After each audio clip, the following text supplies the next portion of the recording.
So I have a little bit of a basic setup here to create a particle system like it's raining. I have a plane at the top because that's where the rain is going to fall from. And I have the circle to change my rain to maybe look like this circle instead. So you'll kind of see what I mean. But just this basic setup here for this demonstration.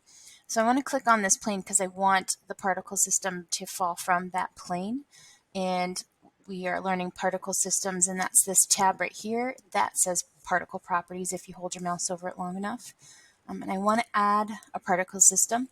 And in the last lesson, we learned to create hair, but I told you we'd come back to the emitter. And so we're going to stay on the emitter today, and I'm going to increase my timeline here. And you can see that by default, it emits something. There's something falling from it. So every time this playhead goes back to the beginning, it kind of refreshes. So if I change my settings, I want more raindrops.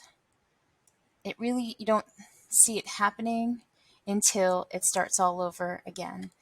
This will give me a different amount of frame, a different kinds of rain, or whatever's falling from here. I can also start it on frame 10. I don't want to start it on frame 1. I want it to start on frame 10 instead. So now when this hits the play button, it doesn't start until it hits frame 10. I can tell it where I want to end. So right now it ends on frame 200. So as it hits 200, that's why it kind of disappears there. The lifetime means each individual one of these raindrops, each individual one of these styrofoam balls, they only last 50 frames. So as soon as it gets to frame 50, if this one starts on 10, 60 frames, that sphere, that object will be done. Taking a look at a couple of these things, you can change the way it falls. I don't know what yours is on. The last thing I used was Newtonian, but if I change it to fluid, I'm going to help this out here a little bit.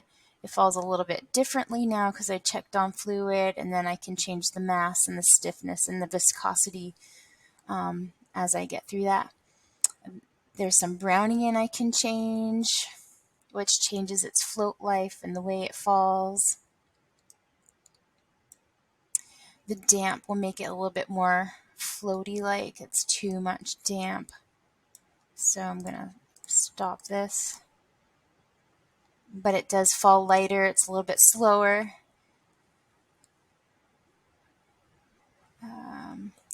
And I'm interested in showing you, so if I have an object, a separate object, and I want this object to be falling from the sky instead of the default. So I want this green sphere falling from here. I can set it so that the plane recognizes this. So under render, there's a halo. That's the default. But I can set that to object and then use my little picker to change it to the sphere. And now that is what's falling from the plane instead. It's a bunch of those spheres. And they're green, so you have to zoom in to see them, but I have a bunch of those green spheres falling. So if I want to detail a snowflake, I can create a snowflake and have it falling from the sky. But just to show you, I can pick a different system to be falling from the sky, or I can create my own object to be falling from here. And that's a particle system.